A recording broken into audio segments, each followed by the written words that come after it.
Hallo und willkommen in meiner Schmiede. In der letzten bretonischen Geschichte hat Baron Tancred seine Vasallen einberufen und mit den Vorbereitungen begonnen, um das Dorf Covil zu befreien. Als erste Maßnahme hat Lady Isabelle, eine der Damen der Herren des Sees, vorgeschlagen, den Belagerten magische Hilfe zu schicken. Eine Gruppe fahrender Ritter um Sir Galon wurde mit der Aufgabe betraut, die Dame wohlbehalten an ihr Ziel zu bringen.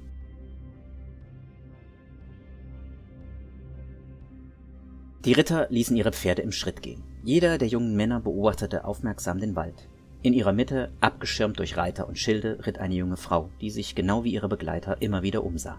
Lady Isabelle fühlte sich unter den jungen fahrenden Rittern mehr als gut aufgehoben.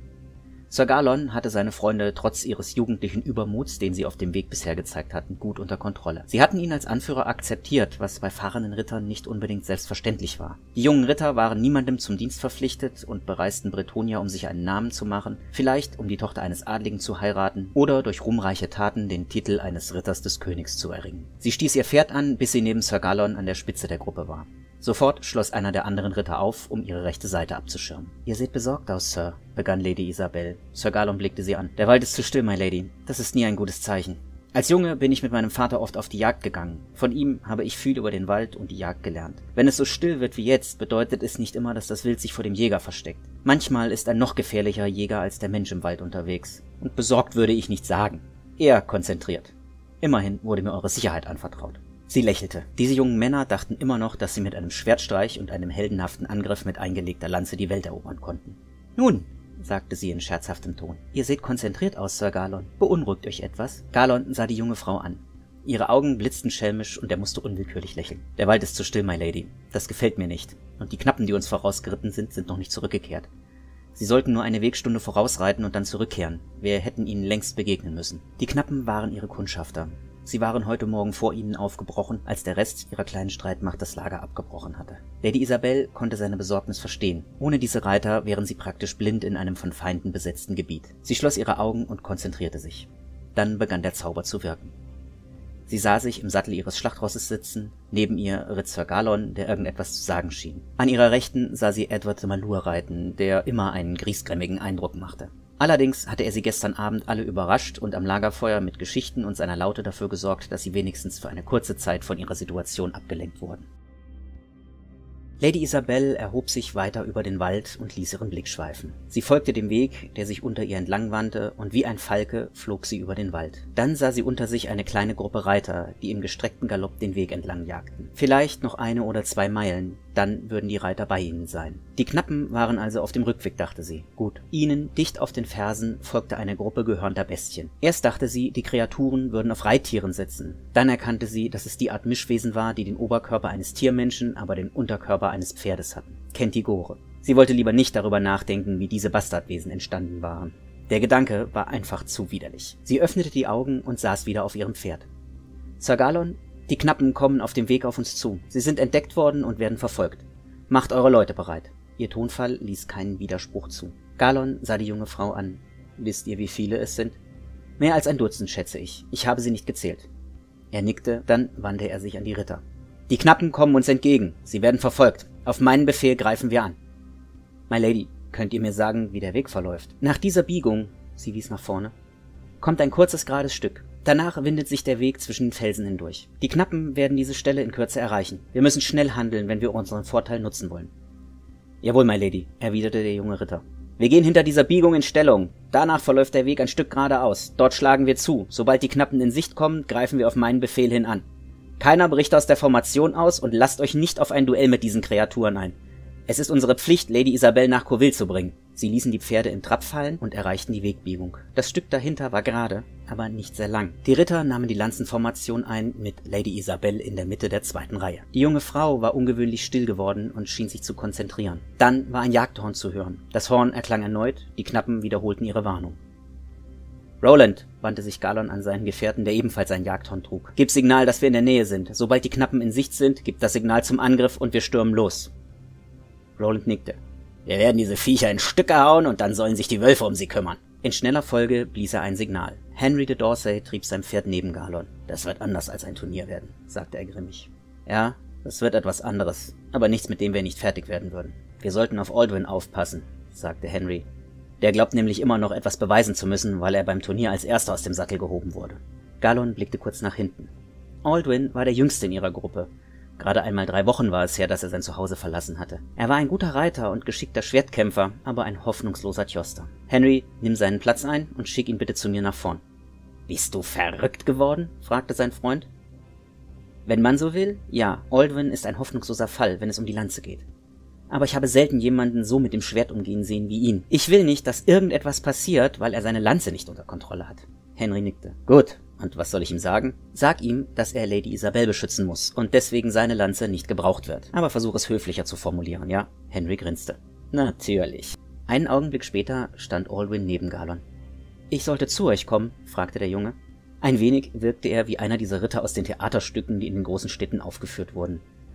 Der Waffenrock in Rot und Gold war noch fast makellos und auch der Schild hatte noch keine einzige Kerbe. Wenn Galon an seine eigene Ausrüstung dachte und wie viele Stunden er damit verbracht hatte, seinen Waffenrock zu flicken, nun ja, eine Nadel war eben nicht die Waffe eines Ritters. »Aldwin, ich möchte, dass du Lady Isabel beschützt. Reite an ihrer Seite und mach jedem dieser Biester den Garaus, das auch nur in ihre Nähe kommt. Wir reiten in einer engen Formation. Hast du sowas schon gemacht?« Der Junge schüttelte den Kopf. »Nein, bisher habe ich immer nur alleine an der Stechpuppe geübt. Mein Vater sagte immer, die Lanze und ich seien wie Feuer und Wasser.« Er blickte zu Boden, als ob er sich schämte. Dann hob er den Blick und sah Galon an und lächelte ein wenig. »Aber soll ich euch was sagen, Herr?« Er hatte recht. Mit diesen Worten warf er die Lanze an den Wegesrand und zog in einer fließenden Bewegung sein Schwert. »Das hier ist mir wesentlich lieber.« Galon war überrascht, dass ein Ritter freiwillig auf seine Lanze verzichtete, sie sogar bereitwillig wegwarf. Aber wenn Aldwin selber wusste, dass er niemals ein großer Tjoster werden würde, dann war er schon einen guten Schritt weiter. Er nickte dem Jungen zu. »Sehr gut, mein Freund. Bleibe bei der Dame und beschütze sie mit deinem Leben.« Aldwin salutierte mit dem Schwert, ritt neben Lady Isabel und verneigte sich im Sattel. Die Frau lächelte den jungen Ritter an, als ob sie noch nie etwas Galanteres erlebt hätte.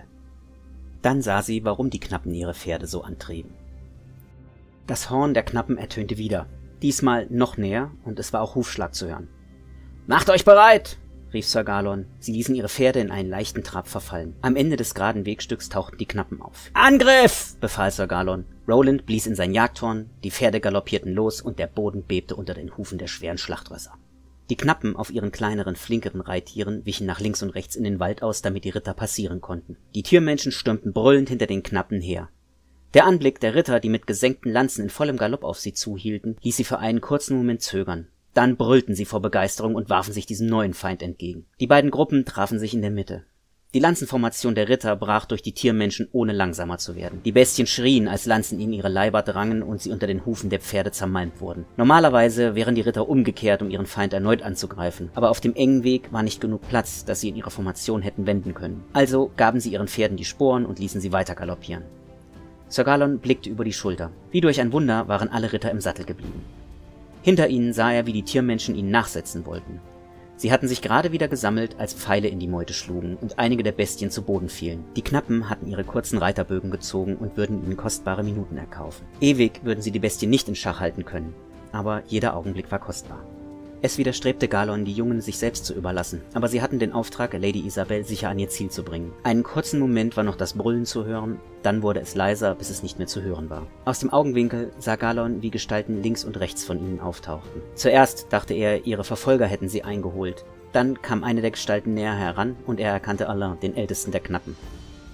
»Sie sind uns dicht auf den Fersen, Herr. Euer Angriff hat sie zersprengt und wir haben noch einige mit den Bögen erlegt.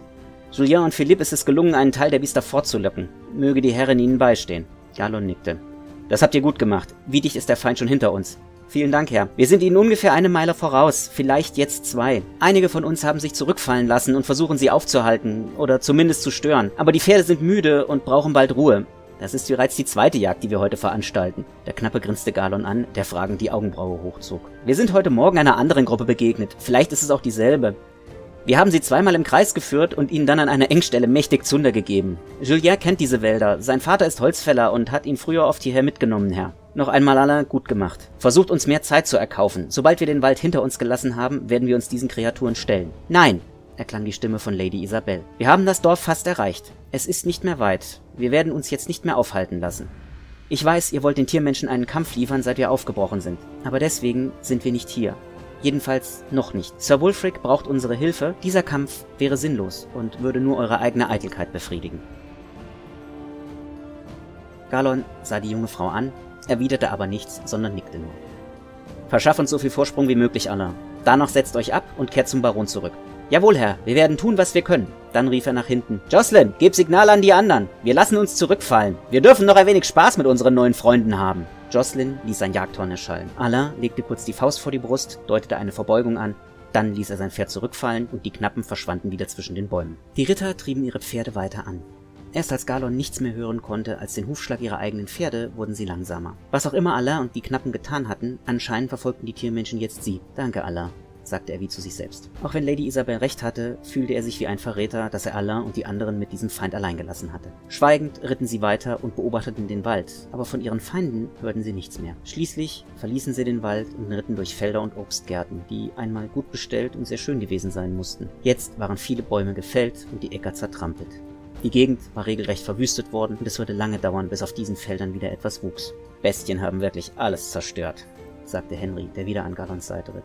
»Sieh dir das an, man könnte meinen, hier sei ein riesiges Heer durchgezogen.« Galon sagte nichts und starrte nur ungläubig auf den Anblick, der sich ihm bot. Wie konnte hier noch etwas am Leben sein? Und wie sollte hier jemals wieder ein Mensch leben können? »Prägt euch diesen Anblick gut ein«, hörte er Lady Isabel.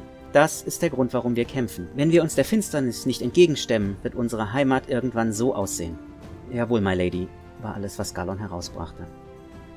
So langsam begriffen er und die anderen fahrenden Ritter, dass der Kampf gegen eine Horde von blutgierigen Tiermenschen etwas anderes war als ein Turnier oder ein Scharmützel mit Goblins oder Banditen. Isabel lenkte ihr Pferd neben Galons und legte ihm die Hand auf den Arm. »Wir müssen weiter, es ist nicht mehr weit.« Dieser nickte und sie setzten ihre Pferde wieder in Bewegung. Mit gedrückter Stimmung ritten sie weiter. »Haben Sie keine Posten aufgestellt?« fragte Aldrin, der immer noch mit gezogenem Schwert neben Lady Isabel ritt. »Wir sollten froh darüber sein«, sagte Galon. In der Ferne stieg eine Rauchfahne auf. »Hoffentlich kommen wir nicht zu spät«, meinte Henry. »Nein«, kam es entschieden von Isabel. »Wenn das Dorf gefallen wäre, dann wären wir niemals hierher gekommen und sie hätten uns im Wald aufgelauert und getötet.« »Bereit machen«, befahl Galon, und seine Kameraden, die keine Lanzen mehr hatten, zogen ihre Waffen. Sie durchquerten das verheerte Land und fragten sich mehr als einmal, was sie am Ende ihres Weges erwarten würde. Gab es Coville überhaupt noch, oder waren es auch nur noch rauchende Ruinen? Selbst die Zuversicht Lady Isabels schien langsam zu schwinden. Die Straße umrundete einen kleinen Hügel, dann lag das Dorf vor ihnen. Es war befestigt worden, aber von den meisten Häusern am Rand waren nur noch verbrannte Ruinen übrig. Und doch wurden diese scheinbar immer noch von Menschen verteidigt. An Breschen waren frische Balken in die Öffnungen getrieben worden, um den Durchgang zu versperren. Sie konnten Gestalten auf den improvisierten Brustwehren sehen. Der Lärm der Kämpfe drang zu ihnen herüber. Auf dieser Seite des Dorfes schien es gerade etwas ruhiger zu sein. Die meisten Bestien waren auf der anderen Seite und schienen dort anzugreifen. Auf dieser Seite waren auch nur wenige Verteidiger zu sehen. Plötzlich kamen gehörnte Gestalten um das Dorf gestürmt. Sie hatten sich vom Hauptangriff gelöst und wollten nun versuchen, das Dorf von dieser Seite aus zu stürmen. Eine der Bestien blieb stehen, brüllte etwas in ihrer kehligen Sprache und wies mit dem Beil in Richtung der Ritter. »Sie haben uns gesehen«, rief Galon. Die Pferde scharrten mit den Hufen und wurden unruhig, als ob sie den nahenden Kampf spüren würden. Lady Isabel senkte den Kopf und sank im Sattel zusammen. Galon wollte gerade nach ihr greifen und sie festhalten, als sich Lady Isabel wieder aufrichtete und ihn ansah. Mit tiefblau glühenden Augen sagte sie, »Greift an, Sir. Lehren wir diese Bestien, was Furcht ist.« Auf ein Nicken blies Roland in sein Horn und die Pferde galoppierten los. Damit endet auch diese bretonische Geschichte. Wie immer hoffe ich natürlich, dass euch das Video gefallen hat. Wenn es das getan hat, dann lasst mir einen Like oder Kommentar da, teilt das Video oder läutet die Glocke. Eben alles, was ihr so von YouTube kennt, und bis bald in meiner Schmiede.